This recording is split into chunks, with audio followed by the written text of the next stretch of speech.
Okay, so I've had so many reservations about making this video, but truth be told, I've just been really busy, y'all. Like, I have been busy. I've been traveling.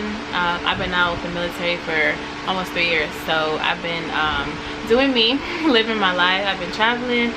I've established 2 businesses. I went back to school. I went through this master's program. I was working a government job that I would never be able to get. So like, I just been busy, but I had some free time today before my photo shoot, and I just wanted to really go over some things. I wanted to address some things. I feel like I never even attempted to clear anything up. For one, I didn't care that much, but I feel like enough time has gone by, and I think it's time to like really expose some things, bring things to light, and just clear up a lot of non-factual information. First, excuse this fan, y'all. It's so hot in here, I can't deal. So I'm gonna try to speak up a little bit so you can hear me. I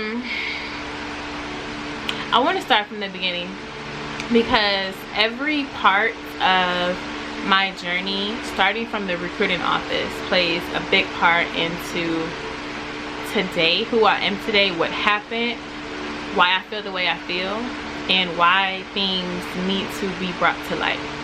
So let's get to this video, y'all. So first, I want to clear some things up.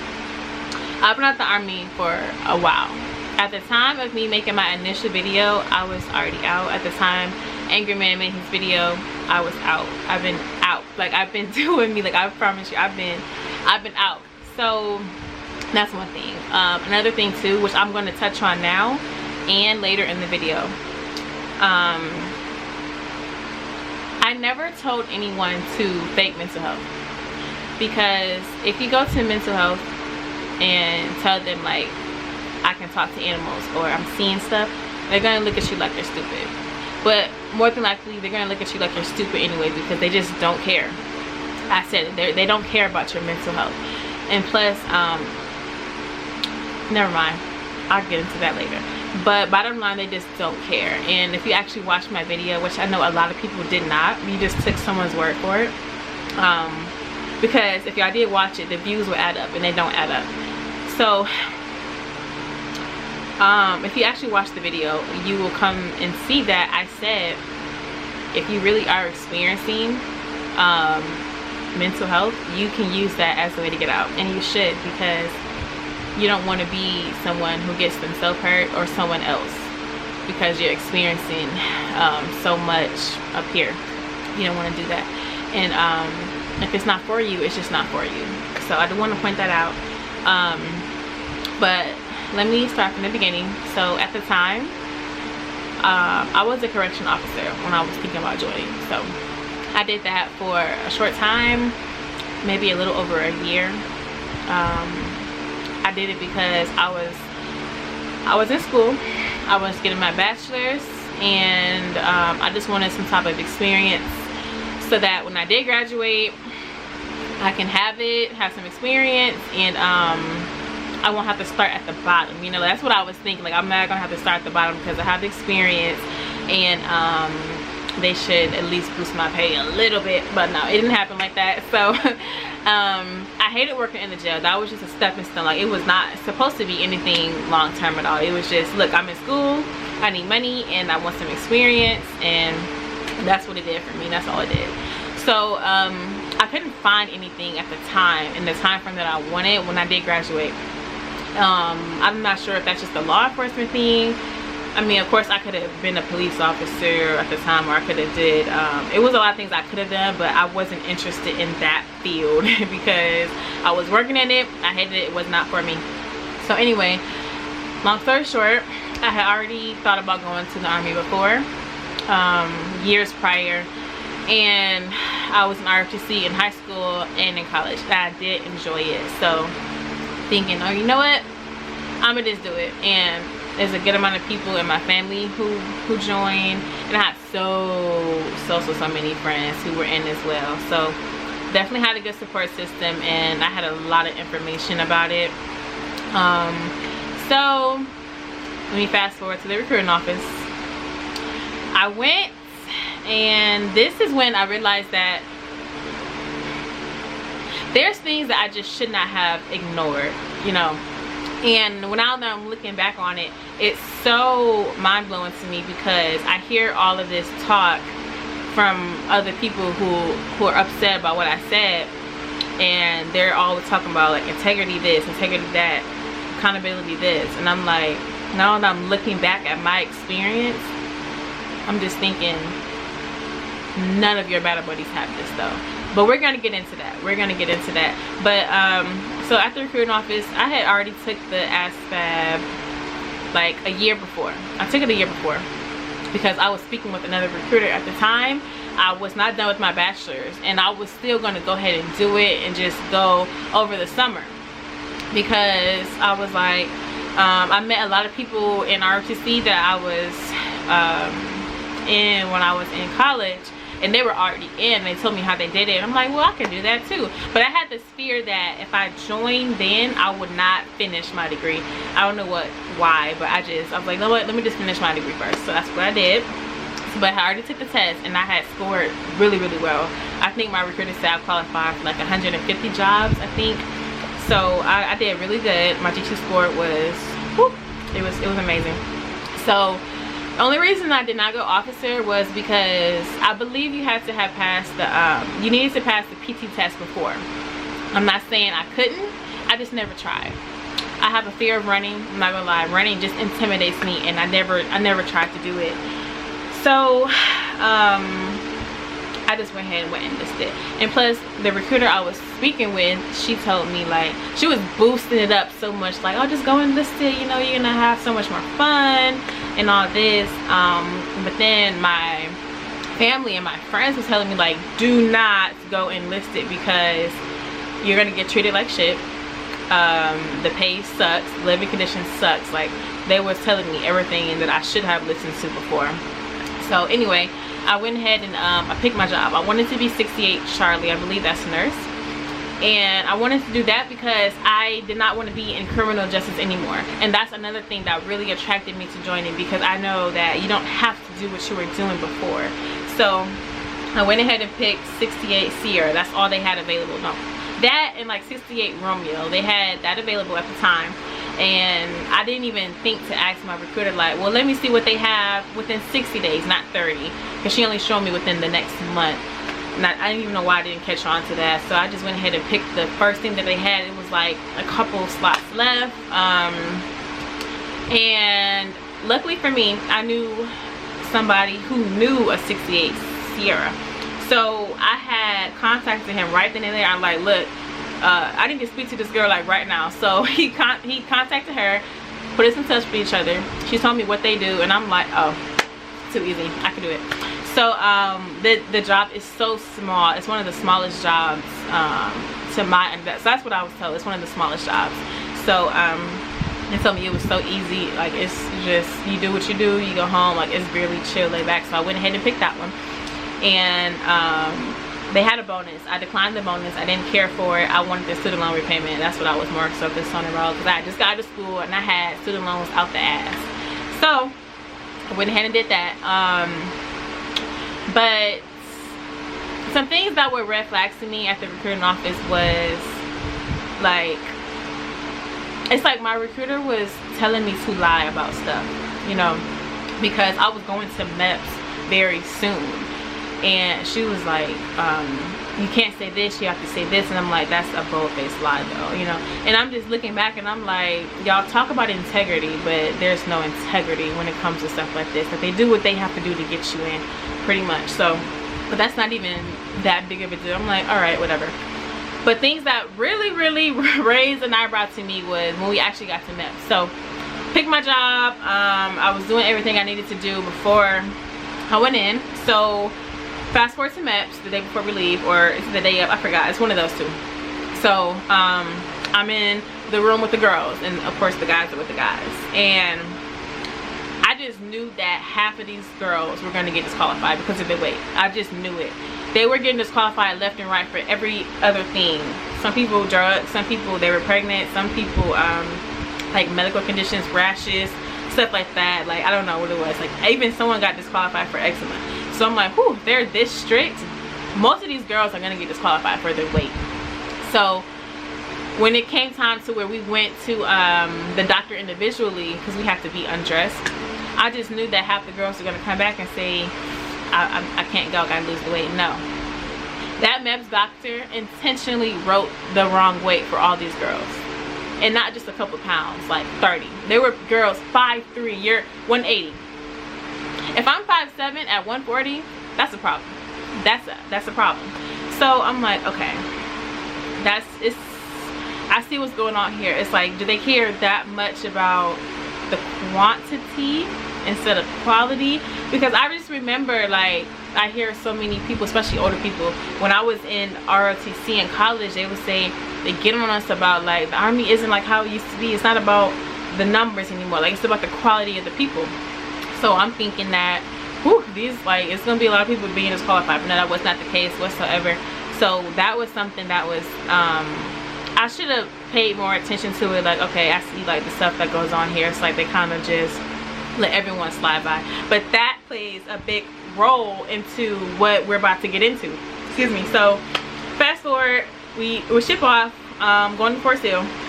And okay, they put me in charge of my group because I was E4 and I was oldest. So up until MEPS, until we got to reception, I was responsible for like 10 people. So on the bus, when we got off the airport and we're going to the base, we were on it. Like, I was trying to get them to be on it with everything, like the Soldier's Creed, the Army song. We was like the ranks, we were on it. Like, we were studying the whole time because I didn't want to be put on the spot. Like, I don't know why I thought we was gonna be put on the spot like that. Of course they can't expect us to know, but like, I just wanted us to know already. And I was talking to them like 20 minutes before we got there, and I'm like, look, when they get on this bus and when we get off the bus, get your shit and go. Like, we're gonna run. We have to run because there's no more walking anymore. This in my mind is what I'm thinking, because I was doing so much research on Fort Sill and just basic training in general, and I've seen so many videos and stuff, and it was just so crazy because they said Fort Jackson was like really chill, but the videos that I seen about Fort Jackson, they did not seem chill whatsoever. So I'm like, okay, if Fort Sill is the worst place to go, like hardest, I'm like, I know, like, it's gonna be hell. So we were on it, but it wasn't like that though. When I got there, it was so chill and laid back. Like, drill sergeants, they weren't yelling at us or nothing. It wasn't on our case. It wasn't like that. So I'm like, okay, this is really interesting. Maybe it will start tomorrow. So we get there, you know, we're in reception, and everything is just so chill and laid back. Like, the drills, they were just our friends. They were talking to us, they were laughing with us, you know, they was in the bays with us talking. I'm like, what the fuck, like, this is so crazy. I'm thinking that we're about to be running. I'm thinking, like, it was just so chill. And I wanted to bring that up because I think that plays a big part in my basic training experience, because it was similar to the reception as far as it being chill, as far as the drill sergeants just being like, really, they were just, it wasn't what I expected. It really wasn't. So let me fast forward from reception, going to basic. This is when I really, this is when I knew that we're being set up for failure. We were set up for failure because we weren't prepared. We were not prepared whatsoever. And when I tell older people and just people who's been in for a lot longer than I was, when I tell them my story, my experience with basic and then moving forward, they're shocked, and rightfully so. But here's why. So shark attack, it was what I expected. You know, the yelling, the screaming in your face. I mean, for me, like I said, I worked in a jail, and I've heard worse from better people. I've heard it all. So you yelling at me, screaming at me, I don't care. It's not gonna do anything for me. And like I said, my drill sergeants were so freaking short. It was so funny to me. And I knew that it wasn't personal. Like, you can't touch me, you can't put your hands on me. You're just yelling at everyone. And I wasn't even being yelled at personally. I want to point that out too. I was never a target in basic. Like, I was never a target. The only reason why they knew my name was because I'm kind of tall and I have a weird last name. So yeah, it wasn't hard for me like that in that type of way. The hardest thing for me was really being around fresh out of high school kids who kept getting us in trouble. But yeah, that wasn't me whatsoever, but just wanted to point that out. But something that really just shaped my mindset about, okay, I don't think this is really like how it's supposed to be, was the first couple weeks. I think it was the first 2 weeks. So our captain spoke with us, and he came to us. It was just us, like the recruits and the captain, no drills, nobody else was involved. And he said, if you don't want to be here, let me know and I will get you home. And I look around, I'm like, who's gonna raise their hand? Because I ain't. But no one raised their hand, but because I don't think no one thought he was serious. But one of the girls, she went to him. I was her battle buddy, so I'm hearing the whole conversation like in his office, because she didn't want to say anything in front of everybody. But she goes to him and she was like, I just don't think it's for me, like, you know, I'm lacking in PT and all that stuff. And he's like, okay, well, shit, we get you home. So I'm just like, there's no possible way. There's no way. Nope. It can't happen like this. But it did. And like I said, when I tell people this, it's like they're looking at me like, bro, you're lying. No, I wish I was. No, I'm not lying. And I think that they have every right to feel how they feel, because it's like, well, damn, my bad, y'all, my camera died. But they have every right to feel how they feel, because it's like they have to put in the work and other people did not, right? So that was one thing that I was like, okay, it can't be how it is. So I remember within the first couple weeks, the drills was like, look, if you go to sick call, you're not gonna graduate. Pretty much, they're like, if you go to sick call, if you get on crutches, if you miss any field event, if you fall off the rucksacks, like all that, they say everything is a requirement to graduate. If you miss anything, you're done, or you're gonna get recycled.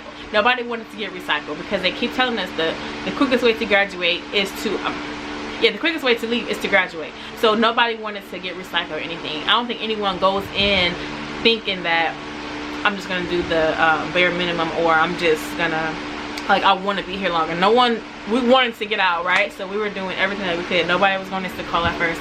I needed to go to sick call because within the first, what was it?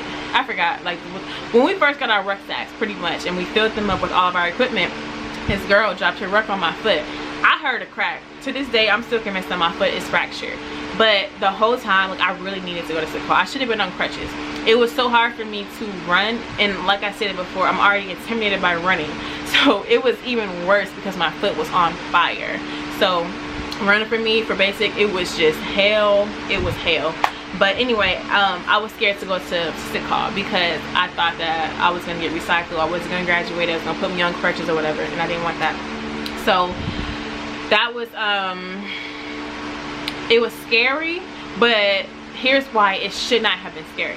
Because half the things that our drills were telling us that we needed to graduate, we didn't need to graduate. So the first thing, all the field events. So if you know, you know, you do 3 field events. Like I forgot what they're called, but I know the first one in the first phase is like 2 days, 1 night. The next one is 3 days, 2 nights, and the last one is 4 days and 3 nights. And we stay out there in the field. Like, we sleep in the field, we do all that. Each field event that we were supposed to do, we only stayed 1 night. We stayed 1 night.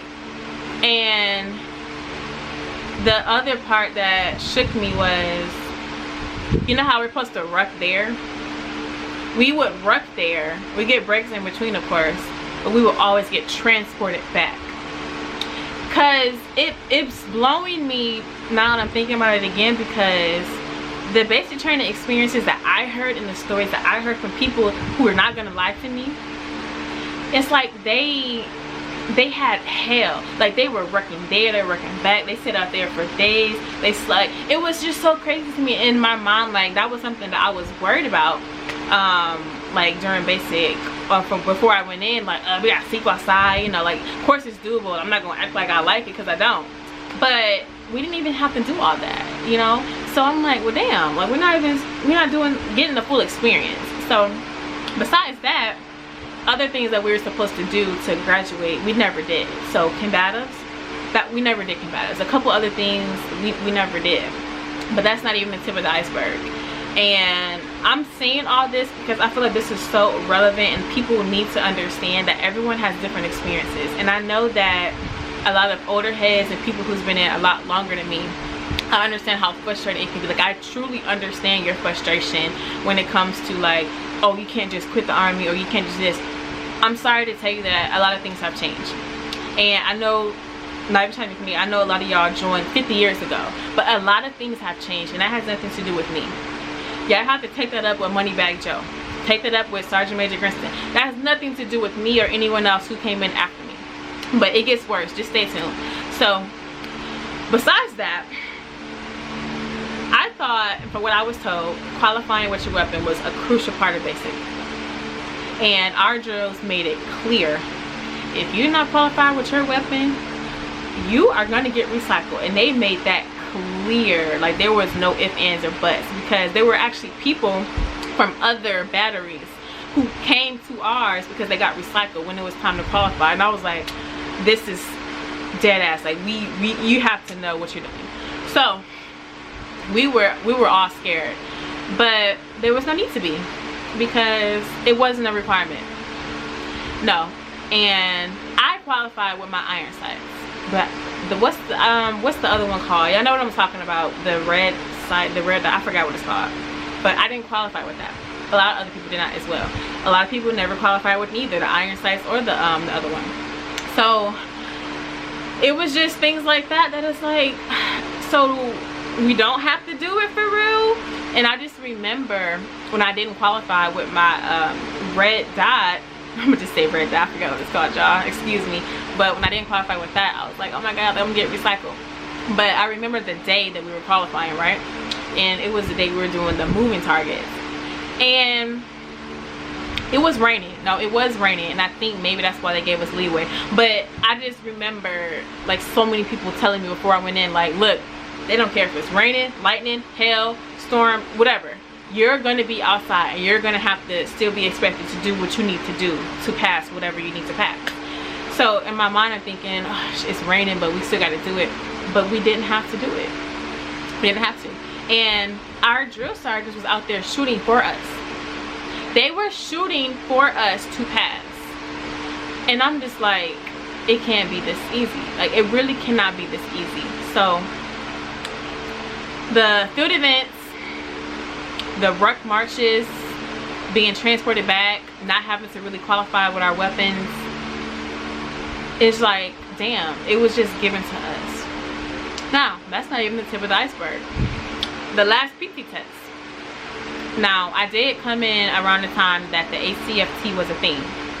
And I know it was still in the trial phase, but we still have to take it. And if you did not pass it, the last one, we didn't know what was going to happen. Now, a lot of us did not pass. And I think that because so many people did not pass, they gave us the option to do the APFT. So if you didn't pass the first one, you know if you didn't pass, right? So they had a list of names who did not pass, and they start calling names. We're all shaking, like, oh my god, like, we're not going to graduate, like, oh my god. But they said, look, this is still in the trial phase, but you have to pass the APFT or you will not graduate, or you're probably going to get recycled. But they made it clear that you're not going to graduate. So they said the APFT is going to be conducted tomorrow. If y'all don't pass this, I don't know what to tell you. Like, you're not going to pass. So the next day come, and we're all up, like, motivating each other, like, look, we got this. We're praying. Like, we was in there praying. So like, we got this, we're gonna do it, we have to graduate, we gotta get the fuck out of here. So the next day come, and we're waiting around, like, all right, y'all, let's do it. And we're just waiting and waiting, and we're just waiting and waiting and waiting. We never took it. And in our minds, we're like, okay, well, are we taking it? Did they change their mind? Like, what's gonna happen? Are we not gonna graduate? Like, what's up? So they never said anything about it, nothing. So we're like, well, what's going on? And at this point, we got bad anxiety. So I was in the drill sergeant's office. I was sweeping, and I heard my senior drill sergeant of my platoon, who's on the phone, and he's like, he's going off, and he's like, are you effing kidding me? Like, so you're telling me they don't have to graduate? The army got fucking so soft, the army is soft, they need to graduate, they have to pass the test to graduate. So accordingly, me eavesdropping, the PT test was no longer a requirement to graduate. From my understanding, that's what I got from that, because we didn't have to take it. Like, they said it's not a requirement right now. So I'm like, either the army really needs people, or like maybe it was true what he said, it just got soft. I don't know. Either way, we were set up for failure, because a lot of us did not, we did not do the field events. We'll get the full experience. People were falling out of the work marches, and I remember them saying the work marches was a crucial event that we had to pass. There were people who were probably 5 miles behind, like the whole, like all of us. There were people who falling out of it. There were people who they were being transported, like behind us where the water be behind us while we're walking. And then I remember the drill sergeant was like, well, you're not graduating, because they were being transported back because they didn't finish the ruck, right? So between that, the field events, the not qualifying with our weapons, and the PT test, like, it was just like, bro, it was just given to us. It was so freaking crazy. So long story short, we still graduated, but we didn't earn it. Not saying everybody, it was just a good amount of us. We didn't earn it. So after basic, of course, you go to AIT for training, right? For some reason, all the medical series, we had to stay like 3 weeks after. The other the field artillery, they went straight to AIT, because I think it was still out for us still. For a medical series, we stayed. So we were in another company while we were waiting on our orders to go to AIT. This is where the BS started to happen. Not with the basic, I don't even know what to call it, because it wasn't boot camp. But this is where the BS started to happen. And this is the moment I knew that when my friends and my family tell me, look, you're gonna meet the best people and you're gonna meet the worst people. And this is when I started to realize it's happening. It's happening. So we get to another company because we're waiting. And me and this particular drill sergeant just, I don't know what it was. It's like, it wasn't there. It just wasn't there. So this is when I realized that you're just gonna have those people that are gonna try you. You're gonna just have those people that are gonna be openly racist. And I said it, they're gonna be openly racist. So the situation was, and this happened numerous times as well. So the situation was my hair. It was always my hair. So we had just got done with PT. Of course, when you're sweating, it's hot as hell. My hair is not going to be laid to the gods. It's not going to be laid down. So the drill sergeant, I'm going to just call him Bob. So drill sergeant Bob, I'm walking, we're about to go conduct hygiene. I'm walking and he says like, hey female, your hair is out of regulation. And I'm just sitting there listening. I'm like, okay. I'm in my head, I'm like, oh, I'll just go change it, you know? So he says like, you have all these flyaways. Like, he's really like in my head, like, yeah, all these flyaways and this is out of order, this out of, I'm like, what in the hell? It's like he really had an infatuation and a fetish with hair. He was the one who went around checking for girls' hair. To me, I feel like that's more of a woman thing, you know, but no, he had an infatuation with hair. So he's like your hair's out of order, like you got flyaways here, it's curly here. And I'm like, in my head, I'm like, okay, all right. But I told him, I said, okay, I will go gel it down before dinner. So he takes it upon himself. He goes and gets three of the girls I was in basic with before we got to this company. Now their hair was similar to mine, like curly, natural, a little bit frizzy because we just got done sweating. So he goes and gets them. Then he goes and gets a white soldier, a white woman, and he brings her in front of us, and he's like glorifying her and her hair, and like, this is how your hair is supposed to look. No flyaways, even though she had flyaways. So she was like, no flyaways, no frizzies, like this is how your hair is supposed to look. Like all of your hair is, he said, all of your hair is nappy. out of regulation. You cannot have nappy hair and be in the Army, pretty much. So are you saying our natural hair is nappy, drill sergeant? Pretty much is what he's saying. So he's like, your hair type is out of regulation. You cannot be in the Army if you have nappy hair. Like basically saying, you know what I'm trying to say, pretty much. So, but the thing was, that wasn't the first time that this happened. No, that was the first time, but there was more occasions where he said things like this. Because like I said, it got to the point where I had to do an EO complaint. Me and the other girls did it. We did an EO complaint. He was the EO representative for that company. So we actually went to our old company and we went to an older drill sergeant. We knew him, we felt comfortable with him, he understood us.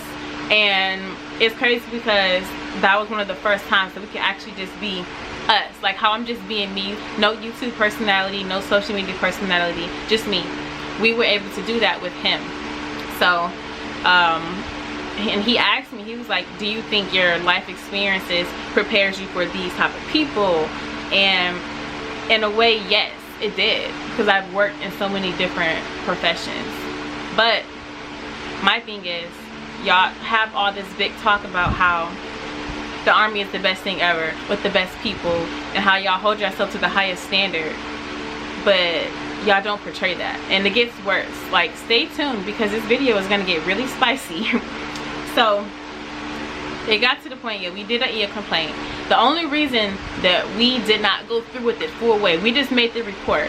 The only reason we didn't go through with it fully was because the drill sergeant said, look, y'all are about to get y'all orders.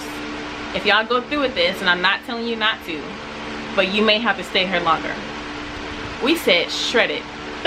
We was ready to go. We was not about to be here not 1 second longer than we needed to be. So we ended up like whatever. As long as we got the report saying that it happened, we had witnesses with this, they said that it happened, fine. So that was it was interesting. It was an interesting moment. So that set the tone for me when I'm like, okay, this is what my people were talking about. But okay, fine, I can deal with it because, you know, I could experience this as a civilian as well. But it's just the stigma of the best people ever, you know, especially y'all just hold yourselves to this high standard. But really, whatever. Moving on. So we finally get to our training. Finally get to our training. Now, because we stayed 3 weeks after, we missed our training date. So we had to wait about 3 months to even start training. So the way that this company did it at this, here for this training, Alpha Company 188, y'all need to be under investigation. But the way they did it was, if you're not training, not in school, or if you're just waiting on orders, you sit outside all damn day. Literally, you sit outside. Now, I'm gonna tell you why it's a problem. But first, a typical day consisted of, you wake up, go to PT, go shower, come outside, well, go eat, come outside and just sit all day. So basically from 7:30 in the morning to 5 o'clock when everyone else is done with everything. You just sit outside all day. Now, I know what people are gonna say, like, oh, you're just complaining, because people would love to just sit outside and make money. I'm sure they will. I don't care what no one says. That's enough to drive anyone crazy. And it did. It will drive you crazy to sit outside in 3-digit weather all damn day. And it's not like the Army gives a damn if you pass out or not. And if I'm not mistaken, I believe I just seen some article about this. And if I can find it, I'll post it somewhere over here.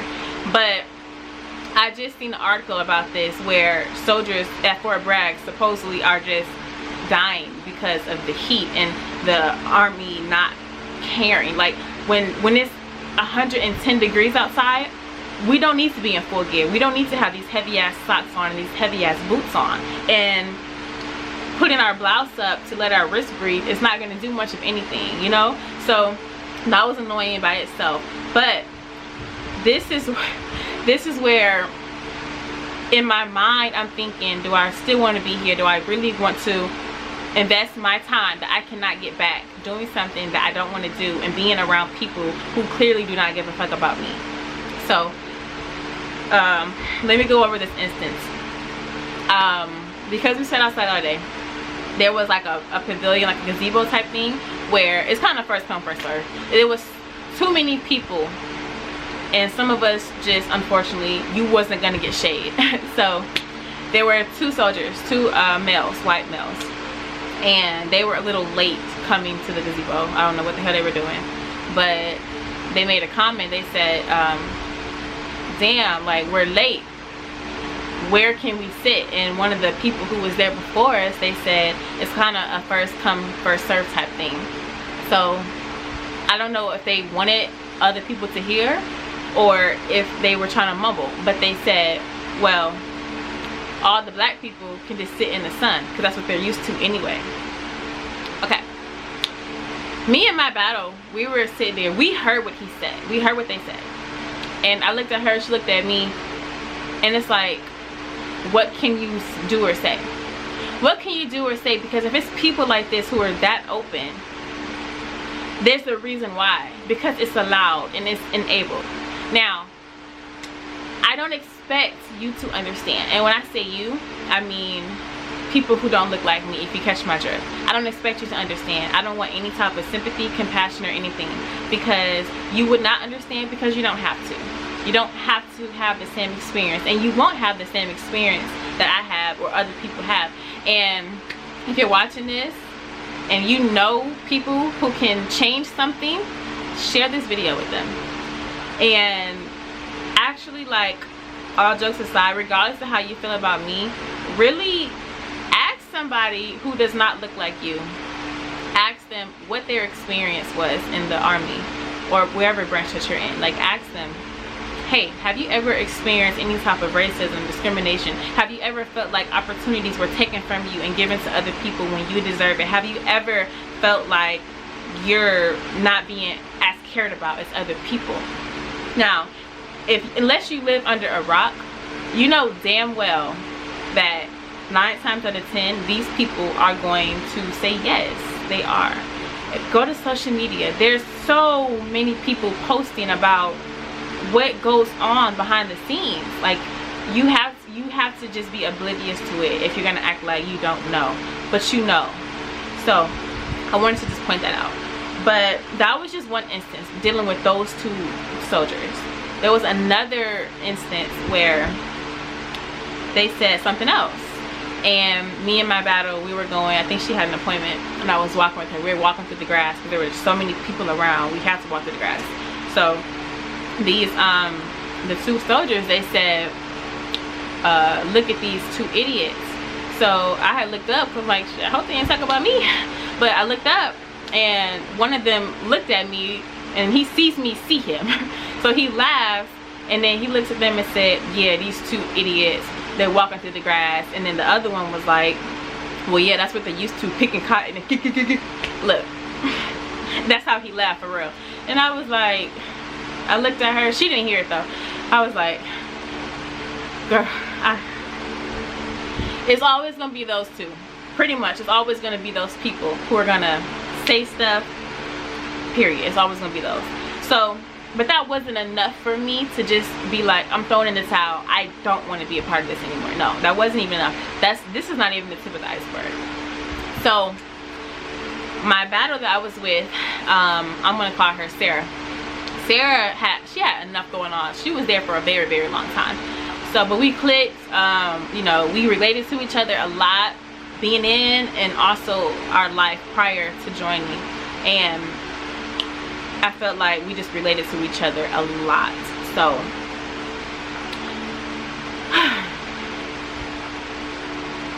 there was one particular time where, well, she was on extra duty. So she had a conversation with one of the drill sergeants. I'm gonna call him Tom, with Drill Sergeant Tom. Sarah had a conversation with Drill Sergeant Tom.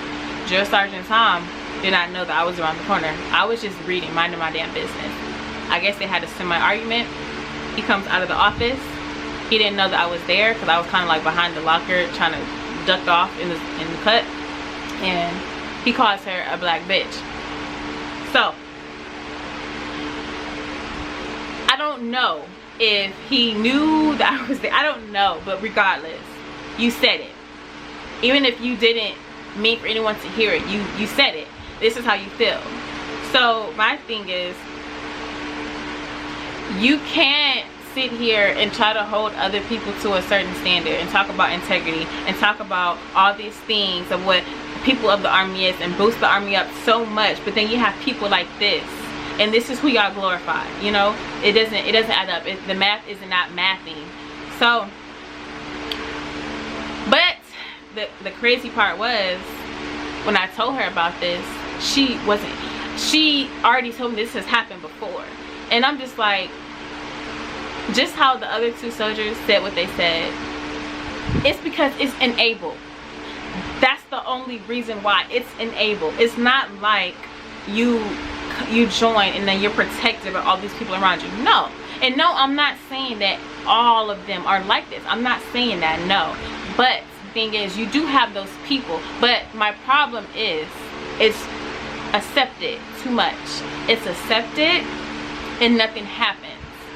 So I'm gonna skip over a lot of things that happen because I'm just not gonna say it on camera.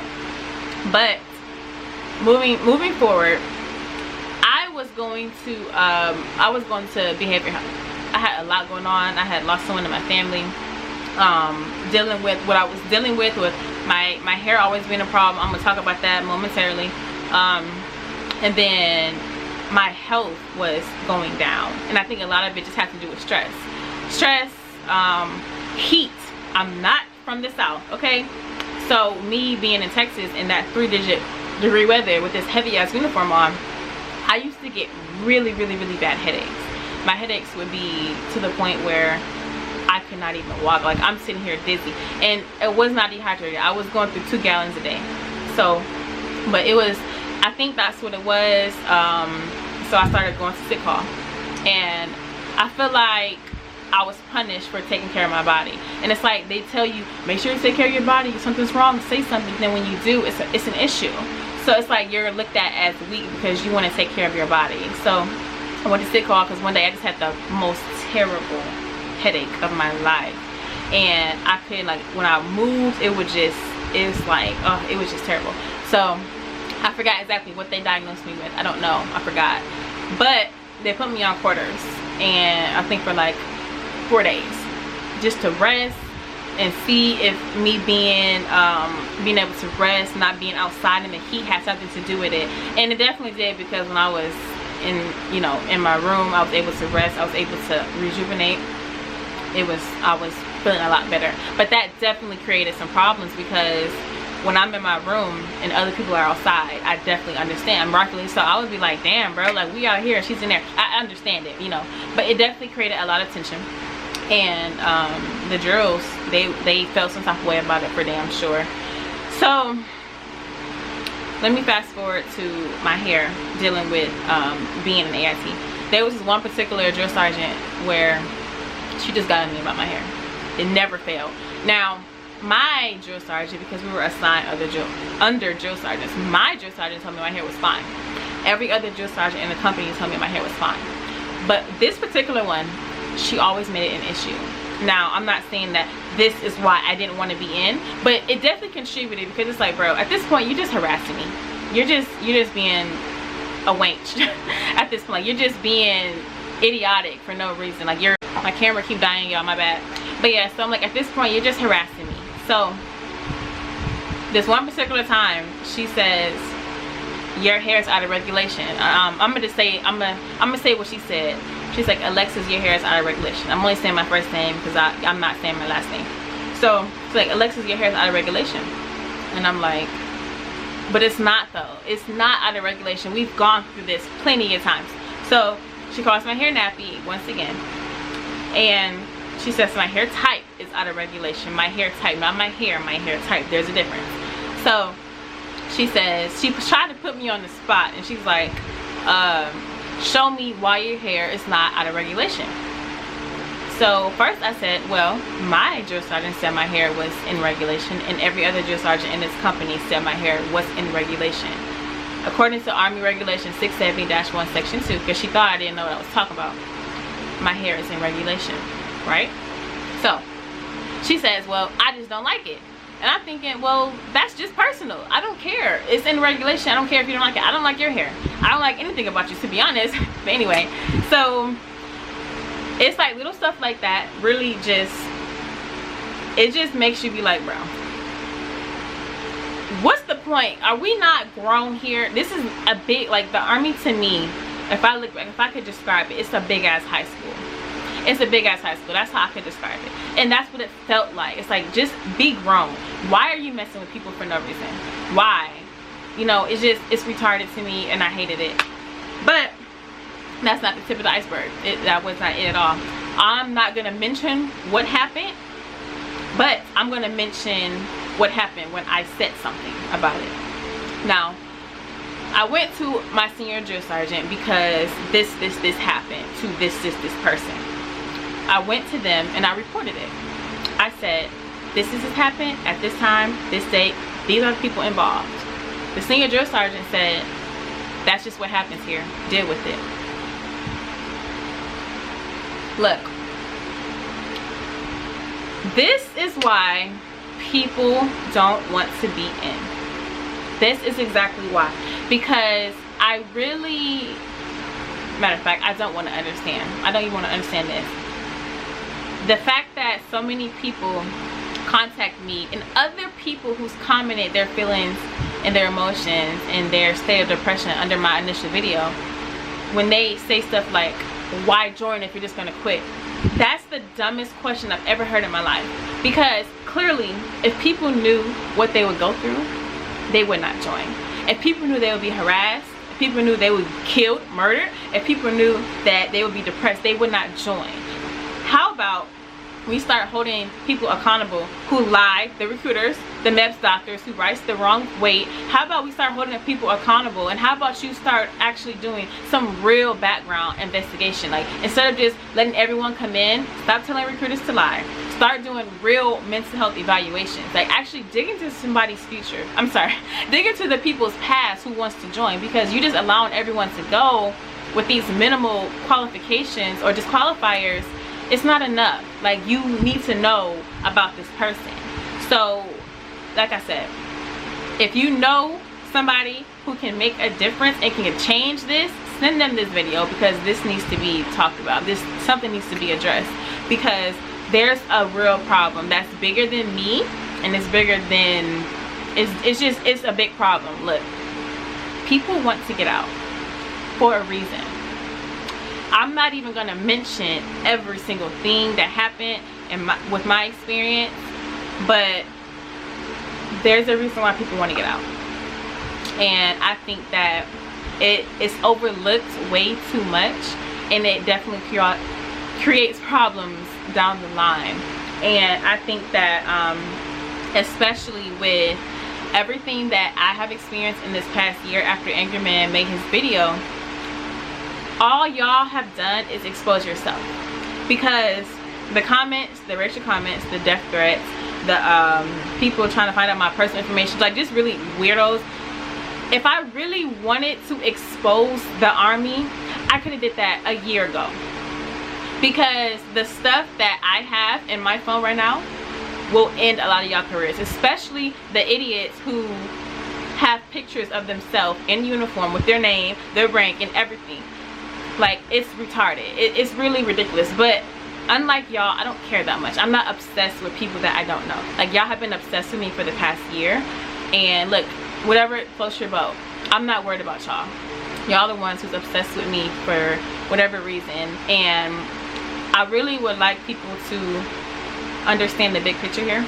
For one, a lot of y'all frustration has shit to do with me. A lot of your frustration, I understand now. I do understand. I understand when people, even when they're not rude and they just really want to know like about my experience. I actually, let me commend some of y'all for actually asking me like a grown adult, what did you go through, love? Like, what was your experience? Why did you do this? Why did you say this? For one, everything I said in my video was confirmed by a chaplain, for one. Now, I understand that a lot of things that I said,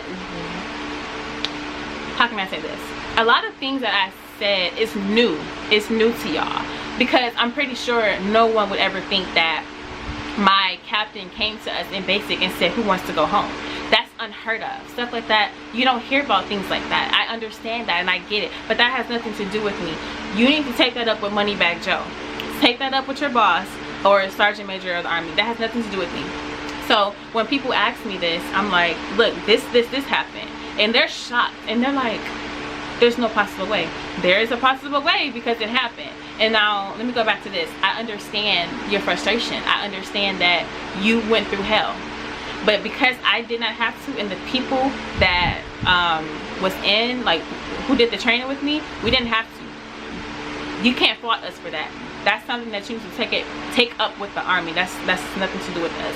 So I just want to point that out.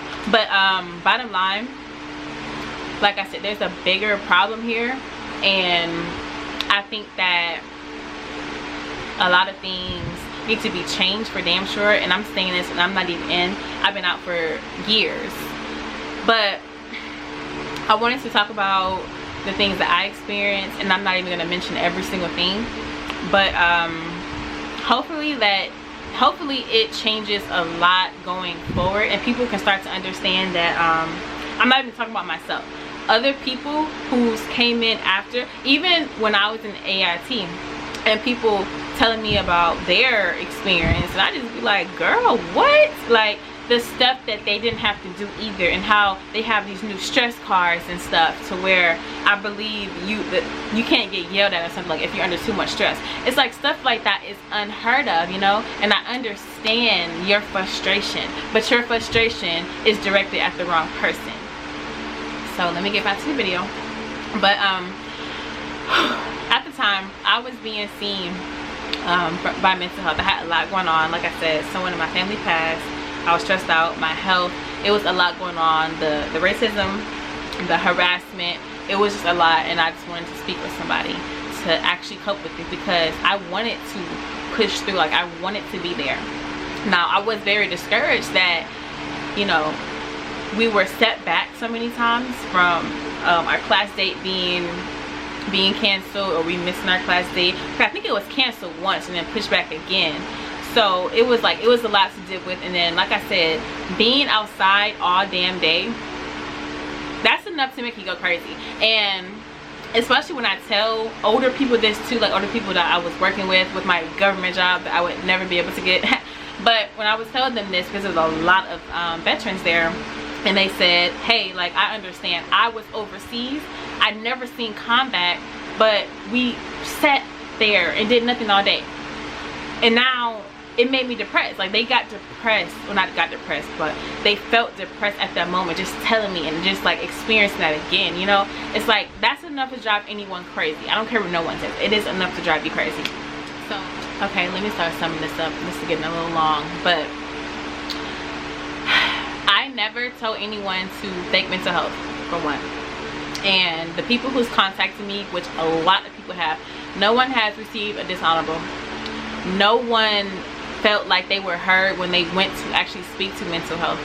And it's sad that when I was being seen by mental health, I was recommended for a chapter 517 twice.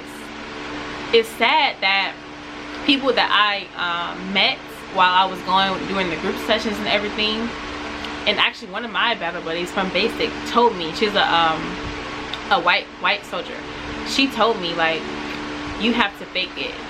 So the thing was, it's like sometimes they will care about you, sometimes they won't, but some people really do fake it. Like, they really do fake it. And I understand it can be unfortunate for people who don't, and then who gets kind of shit on in the back. But the simple fact that they only take you serious if you say you're suicidal is a problem. You know, that's something that needs to be addressed. Like, the mental health system of the Army needs to be addressed, and it needs to be looked at, because it has failed. It's really failed their soldiers miserably. It's failed. But I was recommended for a chapter 517 twice, and I'm not sure, I forgot what was going on the first time. My command, whatever they did, I don't know, but it didn't happen. And I got recommended again because I actually requested someone who looks like me. That's what I had to do to actually be heard. That's what I'm saying. It's stuff like that, and I shouldn't have to resort to that. And she cared, she understood, she heard me, and she came to the conclusion like, I don't know why you're still here. You should have been left. I was not in a mental, physical, emotional capacity and condition to be in the Army at the time, and that's fine. And now I'm speaking to the people who feel this and who felt what I felt and who feel what I feel now. Just because other people are going to say what they're going to say about you not wanting to be in or whatever, this is your life. This is your life, and this is time that you can't get back. If you're going to stick it out, by all means, and I feel for you and I'm praying for you. But if you come to terms that, look, I need to go see somebody and hopefully by the grace of God I can get out, I feel for you. And do what you have to do. This is your life. No one is going to live your life. You cannot get this time back.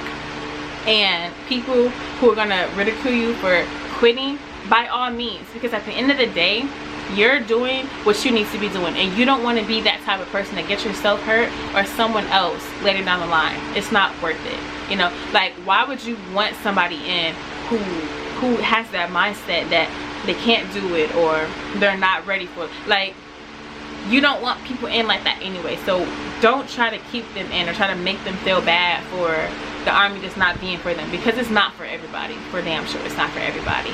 So I just wanted to point that out. I'm sorry, I know this video is getting a little long, but I really just wanted to go over my experience, even though I didn't touch on every single thing. To sum it up, I feel like it was given to us. I don't feel like the Army prepared us. I feel like I definitely experienced a lot of harassment, racism, and it's ridiculous. And because I didn't want to be in anymore, by all means, feel how you feel. At the end of the day, I'm living my life, I'm doing me, thriving, and y'all are obsessed with somebody that y'all don't know. So I hope it makes you feel better at night, and I mean this respectfully, and I'm not trying to be funny. The people who's contacted me and said the things that they said, like, I really do pray for y'all, because to have that much hatred in your heart towards somebody that you don't know, and somebody that you just will never know what they experience as well. Like, I really feel for you, and I understand that certain people just, it's in your DNA to have that much hatred in your heart. I pray for you, because I know it weighs heavy on you. I really do, and I'm sorry to hear that. But look, hopefully this video helps some people, and the right people can see it, because it definitely needed to be said. I feel like it's way past overdue. I'm pretty sure I'm missed a lot of things that I really wanted to say, and I may or may not make another video. Probably not, I'm not gonna lie. Probably not, because that's in my past. Like, the military is beneath me, it's behind me. I move forward and I'm happy. It's fucked. I'm happy as hell. So look, I hope y'all enjoyed this video, and share it. Make sure the right people see it, especially if you felt what I feel and you catch my drift on a lot of stuff. So